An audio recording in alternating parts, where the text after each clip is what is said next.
नमस्कार विद्यार्थी मित्रांनो, मी सागर मनोहरराव वगारे, अंजनी अकॅडमी अमरावतीमध्ये तुमचं सहर्ष स्वागत करतो. पहा, मागील लेक्चरमध्ये मागील व्हिडिओमध्ये आपण बघितलं होतं आधुनिक भारताचा इतिहास. त्यामध्ये कसं युरोपीय कंपनी आपल्या भारतामध्ये येऊन राहिल्या या प्रकारे. त्यामधली पहिली कंपनी जे पाहिली आपण पोर्तुगीजांची. पोर्तुगीज कसे लोक आले होते भारतामध्ये व्यापार करण्यासाठी आणि भारतामधून ते व्यापार म्हणजे मसाले नेले होते आपल्या भारतामध्ये. आणि कशी त्यांना पहिली फॅक्टरी स्थापन केली, राजा झमोरीनवर काय केलं, हमला केला आणि कशी पहिली फॅक्टरी स्थापन केली होती त्यांना. ते कुठे केली होती? कोचीन या ठिकाणी केली होती. मागील व्हिडिओमध्ये आपण एवढं बघितलं होतं. त्यानंतर आपण पुढील बघितलंय. पुढल्या भागामध्ये म्हणजे जे कंपनीची स्थापना झाली आहे त्याच्यानंतर काय काय परिणाम झाले भारतामध्ये. तर पहा, स्टार्टिंगला तर ते कंपनी स्थापन केला, फॅक्टरी स्थापन केली त्यांनी तिथे. उस्तादो इंडिया कंपनी नाव आहे त्याचं, उस्तादो इंडिया कंपनी. आहे विदेशी लोक, पोर्तुगीजांचे आहे, परंतु स्थापन आपल्या भारतात करून आले, नाव देऊन आले भारताचं, उस्तादो इंडिया कंपनी या प्रकारे. तसं आता भारतामध्ये तुम्ही पाहिलं असेल खूप साऱ्या अशा कंपनीचं नाव आहे. एक तर विदेशी कंपनी पुंगे भारतामध्ये कसा व्यापार चालते हे एक टेक्निक आहे. ते म्हणजे कसं, तुम्हाला कुठे कुठे हिंदुस्तान म्हणून संबोधित केल्या जाते. हिंदुस्तान अशी कंपनी, शेवटी लिहिलं राहते इंडिया. हिंदुस्तान म्हणजे आपला भारत या प्रकारे. कारण की काही भारताच्या आहेच कंपन्या, परंतु काही फ्रॉड कंपन्या सुद्धा आपल्या भारतामध्ये कार्यरत आहेत. ते असे चालतात. कारण की विचार करा, विदेशी लोकांच्या कंपनी आहेत भारतामध्ये स्थापन होतात, त्याचं समजा नाव असलं असतं, कोणी भारताचे लोक थोडी खरेदी केलं असते. आधी भारताचे लोक खरेदी कधी करते, जेव्हा भारताचं नाव टायटल दिसते या प्रकारे. म्हणून ते भारतामध्ये जास्त चालतात त्या कंपनीचं या प्रकारे. ठीक आहे, लक्ष द्या सगळेजण. पहा, या व्हिडिओच्या माध्यमातून आपण क्लिअर करून घेऊ कसे काय भारतामध्ये त्याचं साम्राज्य वाढत गेलं, काय उद्देश होता त्यांचा. तर पोर्तुगीज मधून कॅप्टन अल्वारेज जसा त्याच्यासोबत आणखी पोर्तुगीज खलाशी घेऊन आले होते आणि कालिकत बंदरे यामध्ये आगमन झाल्यानंतर त्यांनी कोचीन येथे पहिली फॅक्टरी स्थापन केली. फॅक्टरी स्थापन केल्यानंतर बाकीचे इतरही पोर्तुगीजांचं साम्राज्य विस्तारित होत गेला. तो म्हणजे कसा, पहा, एक त्यांना मग काय केलं, एक गव्हर्नर नियुक्त केले. गव्हर्नर म्हणजे कोणता, एखादा ऑफिसर समजा तुम्ही, त्याला संबोधित केले जाते गव्हर्नर आणि व्हाईसरॉय या नावानं. गव्हर्नर आणि व्हाईसरॉय या नावानं संबोधित केलं जाते. म्हणजे असा अधिकारी जो पोर्तुगाल कंट्री आहे त्या कंट्रीचं काय करेल, विस्तार वाढवेल व्यापार करण्यासाठी, म्हणजे एक साम्राज्य विस्तार करेल यासाठी एक अधिकारी नियुक्त केला. तो पहिला अधिकारी, लक्षात ठेवा, तो पहिला अधिकारी आहे, त्याचं नाव आहे फ्रान्सिस डी अल्मीडा. त्याचं नाव आहे फ्रान्सिस डी अल्मीडा. हे त्या व्यक्तीचं नाव आहे. तो प्रथम, याला म्हणतात पोर्तुगीजांचा प्रथम गव्हर्नर असं म्हणतात. ठीक आहे, पोर्तुगीजांचा कोण आहे पहिला गव्हर्नर, त्याचं नाव आहे फ्रान्सिस डी अल्मीडा. भारतामध्ये आला त्यानंतर यानं काय केलं, एक पोर्तुगीजांचा एक साम्राज्य वाढला पाहिजे म्हणून एक अधिकारी नियुक्त केला, त्याचं नाव आहे फ्रान्सिस डी अल्मीडा.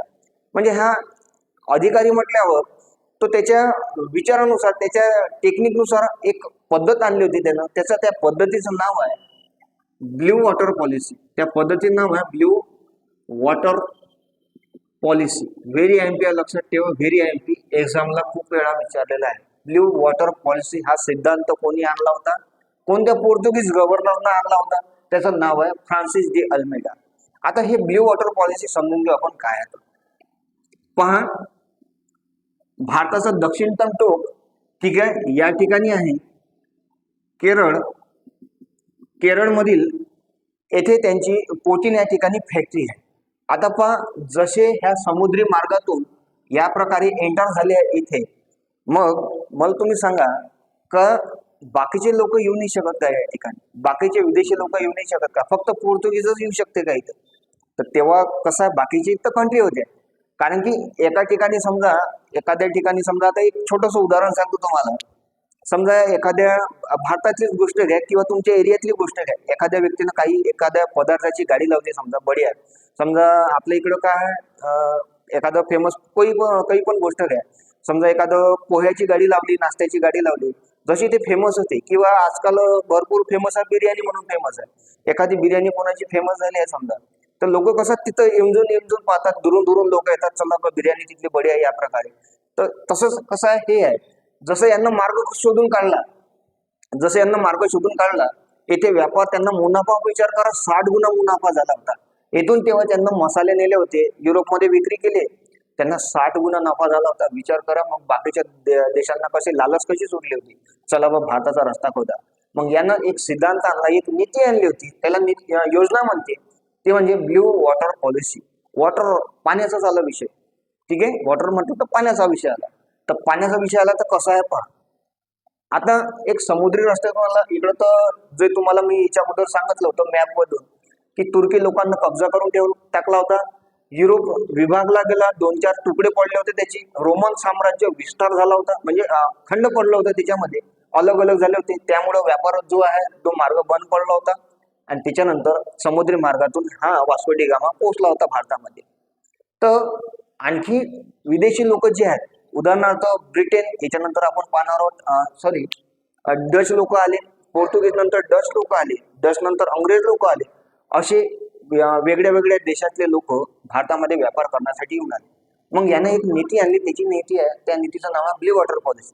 आता हे ब्ल्यू वॉटर पॉलिसी इथे कार्य कसे काय करते पहा, हे टेक्निक समजून घ्यायची, म्हणजे काय आहे हे नीती याच्या मागचं. तर जेही जहाज येणार आहे ते लँड होणार आहे समुद्री मार्गातून. हे समजा पाणी आहे, हे समजा पाणी, जे जहाज आलं, जहाज येणार, लँड करेल आहे केरळच्या जमिनीवर, म्हणजे कालिकत या ठिकाणी, कोचीन या ठिकाणी लँड करेल. लँड केल्यानंतर यानं काय केलं, ब्ल्यू वॉटर पॉलिसी म्हणजेच यानं हा रस्त्यावर एक चेकपोस्ट टाकून दिला. ब्ल्यू वॉटर पॉलिसी म्हणजेच काय होते पहा, तेच सांगणार तुम्हाला, लक्षात ठेवा. यानं चेकपोस्ट टाकून दिला, म्हणजे हे जहाज लँड करेल पण माझ्या परमिशन शिवाय, म्हणजे ह्या फ्रान्सिस डी अल्मेडा याच्या परमिशन शिवाय हे जहाज अंदर एंटर करणार नाही. याला काय करावं लागेल मग एंटर करणार नाही, मग हे जहाज का वापस चाललं देईन का रिटर्न नाही. आता जहाज हे पण तर शस्त्र घेऊन निघाले ना, व्यापार करण्यासाठी निघाले, समुद्री मार्गातून निघाले. समुद्री लुटेरे अवेलेबल आहे तिच्यात, वाटच पाहतात. समुद्री लुटेरे कशा वाटच पाहतात ना, चोर डाकू वगैरे काय वाट पाहतात. लुटेरे म्हणजे डाकू तिथले, म्हणजे समुद्रामध्ये जे जहाजामध्ये लपून असतात, आक्रमण करतात आणि लुटून घेतात. साहजिकच याच्याजवळ पण शस्त्र होते ना. मग यानं इथं एवढा तापा ठेवला होता या व्यक्तीनं, त्याचं नाव फ्रान्सिस डी अल्मेडा. तर येथे याच्या एंट्री शिवाय जाऊ न देत, मग वापस तर रिटर्न जाणार नाही. मग यासाठी यांना काय द्यावं लागेल, चुंगी कर द्यावं लागेल. चुंगी कर म्हणजे तुम्हाला मागेल सांगतच मी, चुंगी कर म्हणजे टॅक्स द्यावं लागेल. यांना काय द्यावं लागेल, टॅक्स द्यावं लागेल. तेव्हाच यांची एंट्री भारतामध्ये होणार व्यापार करण्यासाठी, आणि परमिशन घ्यावं लागेल याची फ्रान्सिस डी अल्मेडाची. आणि कोटे तर यांच्याजवळ एवढा टॅक्स घ्यावा लागेल. आणि टॅक्स का असं नाही का 5 रुपये घेतले 10 रुपये घेतले, टॅक्स खूप मोठा घ्यावा लागेल. टॅक्स खूप मोठा घेत जा हा फ्रान्सिस डी अल्मेडा, जेणेकरून विदेशी लोक इथे राहिलेच नाही पाहिजे, सेटल नाही झाले पाहिजे. ठीक आहे. त्यानंतर हे डच लोक आले, व्यापार करण्यासाठी आले, अंग्रेज लोक आले, या प्रकारे अशी हे नीती होती फ्रान्सिस डी अल्मेडा. बस याबद्दल आपल्याला एक्झामला हा प्रश्न विचारते का ब्ल्यू वॉटर पॉलिसी कोणी आणली होती, ते म्हणजे फ्रान्सिस डी अल्मेडा होती, यांनी आणली होती. ठीक आहे मित्रांनो. तर त्याच्यानंतर भारतामध्ये यायचं उद्देश होता का एक साम्राज्य विस्तार झाला पाहिजे या प्रकारे. त्यानंतर पहिल्या गव्हर्नर फ्रान्सिस डी अल्मेडा हा जवळपास होता 1505 ते 1509 दरम्यान. हा गव्हर्नर होता 1505 ते 1509 दरम्यान. त्यानंतर दुसरा जो गव्हर्नर आला त्याच्यावरही प्रश्न आपल्याला पाहायला भेटतील. हा पहिला गव्हर्नर आहे 1505 ते 1509 दरम्यान होता. त्यानंतर सेकंड गव्हर्नर आला, त्याचं नाव आहे अल्बुकर्क. ह्याबद्दलही प्रश्न विचारतात. पहिला गव्हर्नर आहे त्याबाबत एवढंच एक्झामला येते का प्रथम गव्हर्नर आहे पोर्तुगीजांचा प्रथम गव्हर्नर कोण आहे भारतामध्ये आला होता, तो व्यक्ती आहे फ्रान्सिस डी अल्मेडा. त्यानंतर कशासाठी फेमस होता, ब्ल्यू वॉटर पॉलिसीसाठी फेमस होता. ठीक आहे मित्रांनो. यानंतर दुसरा आपण पाहू, जो दुसरा गव्हर्नर आला त्याचं नाव पहा, तो व्यक्ती पहा कोण आहे तो.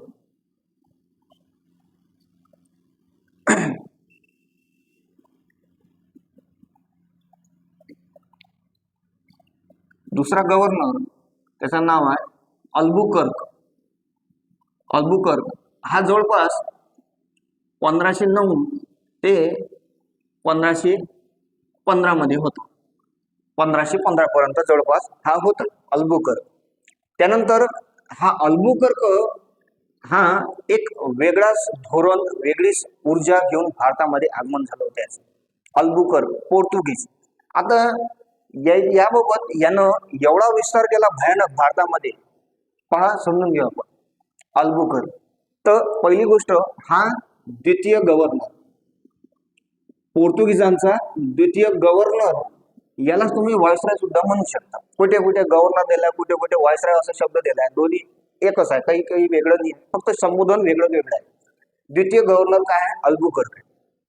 त्यानंतर याला यानं एक नीती आणली, ते म्हणजे नीती, यानं एवढी भयानक नीती आणली, त्यानं भारतामधलं खूप दृश्यच बदलून गेलं. या केरळ तामिळनाडू साईडला दृश्य बदलून गेलं.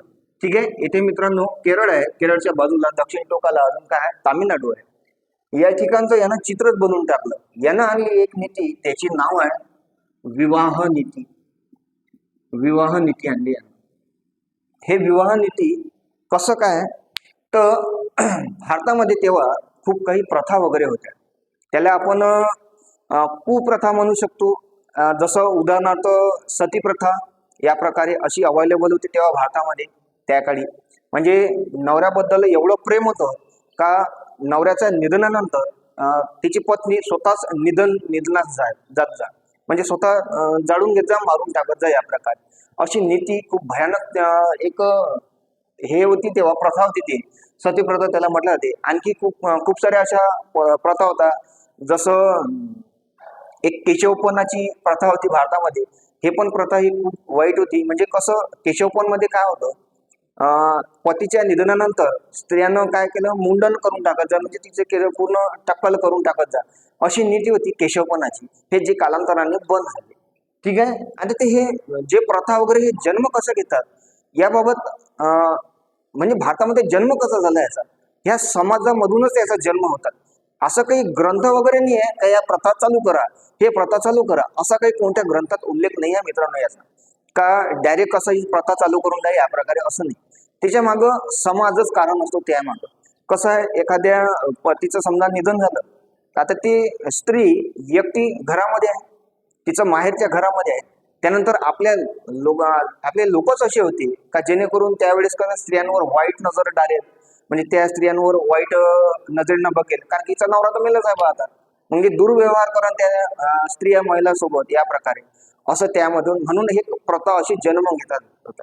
आता साहजिकच आहे, समजा तिचं पतीचं निधन झालं आणि तिचा पतीचं निधन झाल्यानंतर त्या पत्नीला समजा तिचं टक्कल केलं, मग कोणीच बघणार नाही तिच्याकडे. अशी एक प्रथा अशी कालांतराने निर्माण झाली आणि ते खूप वाईट प्रथा होती. आणि ते तर कालांतराने कसं आहे, एक समय राहते, समयानुसार हर वेळेस कसा परिवर्तन होणार आहे, परिवर्तनानुसार कसा बदल होतच असतो. ठीक आहे मित्रांनो, अशी ते प्रथा होती. आणि या प्रथेचा फायदा ह्या लोकांना घेतला होता, ते म्हणजे पोर्तुगीज लोकांना. आता पहा, भारतामध्ये तेव्हा धर्माचं खूप योगदान आहे, धर्माचं खूप विशेष महत्व होतं. तेव्हा हिंदू लोक होते, इथे मुस्लिम लोक होते, बाकीचे धर्माचे लोक होते भारतामध्ये. तर भारतामध्ये अशा प्रथाचा जन्म होता, ऑलरेडी होताच. आणि याने एक नीती आणली होती, ते जबरदस्तीची नीती होती, विवाह नीती. मग हा व्यक्ती काय करत जाय, अल्बुकर्क यांना आदेश काढला का जेही आपल्या भारतीय महिला आहेत त्यांच्यासोबत संबंध प्रस्थापित करणे आणि त्यांच्यासोबत विवाह करून घेणे आणि स्वतःचं साम्राज्य वाढवणे. म्हणजे यानं विवाह केला आणि यांना धर्माचं योगदान जास्त दाखवलं या अल्बुकर्क यानं. याचं लक्षात ठेवा, युरोपीय लोक धर्म कोणता आहे, त्याचा धर्म आहे ईसाई धर्म आहे. ठीक आहे, ईसाई धर्म आहे. यानं ईसाई धर्माचा एवढा प्रचार प्रसार केला दक्षिण साईडला का या ठिकाणी जेही आपले भारतीय लोक होते यांच्या पत्नी होत्या, काही लोकांचे तर यांना हरण केलेले आहे, जबरन विवाह केला आहे. आणि जबरन विवाह केल्यानंतर जेही लेकरं होत जाय काय कशा म्हणून ईसाई धर्माचा प्रचार प्रसार त्या ठिकाणी जास्त केला. आणि कारण की यांना स्पेशल अधिकारी म्हणून नियुक्त केले होते पोर्तुगीजांकडून, यांना अधिकारी म्हणून नियुक्त केले होते ईसाई धर्माचा प्रचार प्रसार करण्यासाठी. आणि भारतामध्ये जेही महिला होत्या, आपल्या हिंदू महिला, मुस्लिम महिला होत्या, बाकीच्या महिला होत्या, जबरन याच्यावर अत्याचार करून यांना याच्या धर्माची स्थापना केली आणि इथे ईसाई धर्माचा प्रचार प्रसार केला. यांना झालं असं भारतामध्ये आजही तुम्ही पाहून घ्या, त्या ठिकाणी ईसाई धर्म पाहायला भेटते. आलं लक्षात. मग ईसाई त्या तिकडचे युरोपचं खंड दोन भागामध्ये विभाजन झालं होतं, 2-3 भागामध्ये विभाजन झालं होतं याचं. आणि त्यामध्ये त्याच्यानंतर विवाह नीतीच्या माध्यमातून यानं साम्राज्य विस्तार त्याचा खूप सारा वाढवला. त्यानंतर एक शासनकर्ता होता. ठीक आहे. आता केरळच्या नंतर इकडे कर्नाटक नंतर गोवा. गोवा या ठिकाणी लक्षात ठेवा, गोवा या ठिकाणी जवळपास 1510 मध्ये यानं जे साम्राज्य चालू होतं त्याचं नाव आहे आदिलशाह. आदिलशाह याचं शासन चालू होतं तेव्हा गोवामध्ये.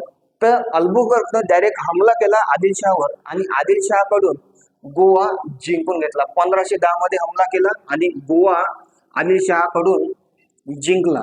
आदिलशाहकडून गोवा जिंकून घेतला अल्बुकर्क यांनी आणि गोवा आपल्या म्हणजे पोर्तुगीजांच्या ताब्यात घेऊन घेतला. म्हणजे गोवा तिथंच आहे, परंतु काय केलं यानं, गोवा ताब्यात घेऊन घेतला. आणि यानं राजधानी लक्षात ठेवा, विशेष विचारते, राजधानी जे राजधानी होती ते राजधानी होती कोचीनच ठेवली होती, लक्षात ठेवा. व्हेरी एम्पी प्रश्न. कोचीन राजधानी ठेवली होती. आणि या गोवा जिंकल्यानंतर गोवाई प्रदेश भेटला. त्यानंतर अल्बुकर्कनं काय केलं, विवाह नीतीच्या माध्यमातून खूप सारं हत्याकांड केले यानं आणि आपल्या लोकांना खूप मारहाण केली, जबरदस्ती विवाह केला. या प्रकारे विवाह केल्यानंतर याचं धर्म परिवर्तन केलं. धर्म परिवर्तन केल्यानंतर त्यांचे जे लेकरं वगैरे आहेत त्यांच्या जबरन हा धर्म परिवर्तन केला त्यांच्याकडून आणि ईसाई धर्माचा प्रसार केला. म्हणजेच त्यांना कोणाचा प्रसार केला, अल्बुकर्कनं पोर्तुगीजांचा प्रसार केला. लक्षात ठेवा, पोर्तुगीजांचं साम्राज्य एक विस्तारित रूपात वापर केला त्यानं आणि साम्राज्य वाढवलं त्यानं. आणि म्हणूनच आणि या कारणानं म्हणूनच त्याला लक्षात ठेवा मित्रांनो, पोर्तुगीजांचा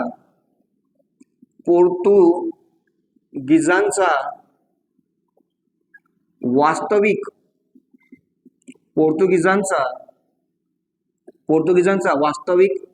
संस्थापक म्हटले जाते. म्हणूनच त्याला पोर्तुगीजांचा वास्तविक संस्थापक असे म्हटले जाते. पोंग्या पहिला गव्हर्नर कोण होता, फ्रान्सिस डी अल्मीडा होता. त्यानं 1505 ते 1509 दरम्यान त्यानं शासन केलं भारतावर. त्याच्यानंतर त्यानं एक नीती आणली होती, ते होती ब्ल्यू वॉटर पॉलिसी. जे कुठे कार्य करणं, बाउंड्रीवर म्हणजे भारताच्या बाउंड्रीवर जे बंदर आहे कालिकत या ठिकाणी किंवा कोचीन या ठिकाणी एंटर करेल, जे जहाज एंटर करेल तिथं काय त्यानं चेकपोस्ट लावणार, नाकाबंदी लावून टाकली. त्यानं त्या ठिकाणी नाकाबंदी लावली आणि म्हणजे एंटरच केलं नाही. या प्रकारे कोणी डायरेक्ट बाहेरचा विदेशी एंटर नाही करत, तिथं चेकपोस्ट लावला. काय होणार आहे मग, जिथपर्यंत टॅक्स देत नाही तिथपर्यंत आणत नाही असं. या प्रकारे असं त्यानं ब्ल्यू वॉटर पॉलिसी आणली होती. हे अशी नीती होती. त्यानंतर सेकंड आला व्यक्ती, त्याचं नाव आहे अल्बुकर्क. अल्बुकर्क आहे 1509 ते 1515 पर्यंत हा सेकंड गव्हर्नर आहे. आणि याने नीती कोणती आणली होती, विवाह नीती आणली होती. जबरदस्तीनं विवाह करा, स्वतःच्या धर्माचा प्रसार करा. आणि धर्म कोणता, ईसाई धर्म. गोवा आदिलशहाचं साम्राज्य गोव्यावर होतं. आदिलशहाकडून त्यानं गोवा जिंकला 1510 आणि राजधानी लक्षात ठेवा कोचीन राजधानी ठेवली. व्हेरी IMP विचारते, कोचीन राजधानी ठेवली. आणि आदिलशहाकडून गोवा कोणी जिंकला, अल्बुकर्क याने जिंकला. म्हणूनच या ईसाई धर्माचा प्रसार, विवाह नीती या प्रकारे आणि राजधानी कोचीन आणि याने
पहा मित्रांनो, तिसरा जो गव्हर्नर आहे त्याचं नाव आहे निनो डी कुन्हा. 1515 च्या जवळपास आला तो. याच्या अगोदर जो होता अल्बुकर, त्याच्यानंतर यानं काय केलं, राजधानी गोवा केली.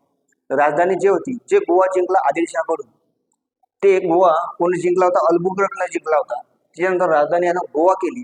गोवा केल्यानंतर यानं जवळपास 1535 मध्ये एक जिंकलं, त्याचं नाव आहे, एक प्रदेश जिंकला त्याचं नाव आहे दीव. 1535 मध्ये यानं जिंकला दीव. त्यानंतर 1559 मध्ये यानं जिंकला दमण. हे असे दीव आणि दमण 1535 वर कब्जा केला यानं, आणि 1559 मध्ये दमण. याबाबत या आपल्याला एक्झामला निनो डी कुन्हा याच्याकडून एवढे प्रश्न आपल्याला पाहायला भेटतात. एक तर म्हणजे जे गोवा ही राजधानी आहे, गोवा ही राजधानी आहे, ही कोण केली होती, एक तर राजधानी केली होती यानं निनो डी कुन्हा यानं.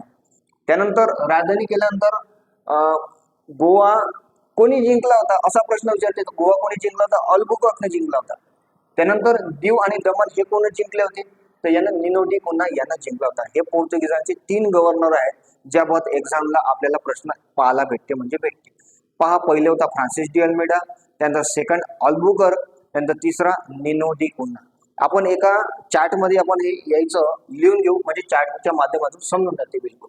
ठीक आहे, लक्ष द्या.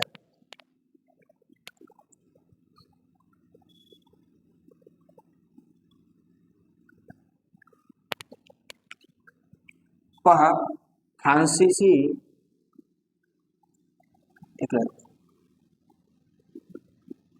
फ्रान्सिसी डी अल्मेडा, त्यानंतर अल्बुकर्क, त्यानंतर निनो डी कुन्हा, हे तिघे झालं. ठीक आहे. पहा, फ्रान्सिस डी अल्मेडा कशासाठी आहे, blue water policy, blue water पॉलिसीसाठी. त्यानंतर प्रथम गव्हर्नर कोण होता, फ्रान्सिस डी अल्मेडा होता. यानं ब्ल्यू वॉटर पॉलिसी आणली होती, आणि जवळपास कधी आहे, 1505 ते 1509 पर्यंत, 1509 पर्यंत. त्यानंतर आला अल्बुकर्क, सेकंड गव्हर्नर. प्रथम कोण होता, Francis de Almeida, second Albuquerque. आणि याला काय म्हणतात, वास्तविक संस्थापक म्हटलं जाते. वास्तविक संस्थापक याला म्हटलं जाते. वास्तविक संस्थापक याला म्हटलं जाते. पोर्तुगीजांचा वास्तविक संस्थापक कोणाला म्हटलं जाते, अल्बुकर्कला म्हटलं जाते. त्यानंतर यानं नीती आणली होती, त्याचं नाव आहे विवाह नीती आणली होती. आणि आणखी 1510 मध्ये गोवा जिंकला होता यानं. कोणाकडून जिंकला होता हे लक्षात ठेवा, आदिलशहाकडून जिंकला होता. आदिलशहाकडून गोवा जिंकला होता. त्याच्यानंतर हा झाला फ्रान्सिस डी अल्मेडा, अल्बुकर्क. त्यानंतर तिसरा गव्हर्नर जनरल, त्याचं नाव आहे थर्ड निनो डी कुन्हा. त्यामध्ये याने काय केलं, राजधानी काय केली, कोचीन केली होती. राजधानी कोचीन यांनी केली होती. राजधानी कोचीन केली होती यांनी. त्यानंतर यांनी राजधानी जी होती गोवा यांनी जिंकला होता. याने ही कोचीनची हलवण कोण केली होती, गोवा केली होती, ते म्हणजे निनो डी कुन्हा. प्रश्न एक्झामला आलेला आहे मित्रांनो. गोवा ही राजधानी म्हणजे कोचीन ही राजधानी हलवून गोवा कोणी केली होती, तर हे त्याचं नाव आहे निनो डी कुन्हा. या प्रकारे. त्यानंतर यानं 1535 मध्ये दीव हा प्रदेश जिंकला. दीव हा केंद्रशासित प्रदेश जो आहे, दीव हा जिंकला. त्यानंतर 1559 मध्ये दमण हा प्रदेश जिंकला. 1535 मध्ये दीव आणि 1559 मध्ये दमण हा प्रदेश जिंकला. या प्रकारे. ठीक आहे मित्रांनो, 1, 2, 3 पोर्तुगीजांची स्थापना जी आहे, या प्रकारे पोर्तुगीजांचं साम्राज्य वाढवण्यासाठी हे 3 जण आले होते. या तिघांनी कसं साम्राज्य वाढवलं या प्रकारे. आता आजच्या व्हिडिओमध्ये आपण एवढं बघितलं कसं पोर्तुगीजांचं स्थापना झाली, साम्राज्य विस्तार झाला या प्रकारे. त्याच्यानंतर पुढील व्हिडिओच्या माध्यमातून आपण शिकणार आहोत. आता हे पोर्तुगीज होते, यामध्ये लक्षात ठेवा अंग्रेज सुद्धा आलेले आहे. बरं, पहा, 1559 पर्यंत आपण पोहोचलो. अंग्रेज जे आले आले ते लक्षात ठेवा. 1600 मध्ये आले. ईस्ट इंडिया कंपनी म्हणतो ना आपण त्याला, ते 1600 मध्ये आले. जर अंग्रेज लोक आले तर साहजिक आहे यांच्यामध्ये संघर्ष पेटणार. आणि जेही अगोदर होते भारतामध्ये आता एकच नाही आहे, दुसरी तिसरी पार्टी सुद्धा येणार आहे तिकडनं युरोपामधून. म्हणून आपल्याला संघर्ष आपल्याला या भारतामध्ये पाहायला भेटतो. त्याच्यानंतर पोर्तुगीजांचा अंग्रेजमध्ये संघर्ष, अंग्रेजांचा डच मध्ये संघर्ष, अंग्रेजचा फ्रान्स मध्ये संघर्ष आपल्याला पाहायला भेटतो या प्रकारे. आता पुढील व्हिडिओच्या माध्यमातून आपण तेवढं बघून घेऊ. ठीक आहे मित्रांनो, आजच्या व्हिडिओमध्ये आपण एवढं बघितलं.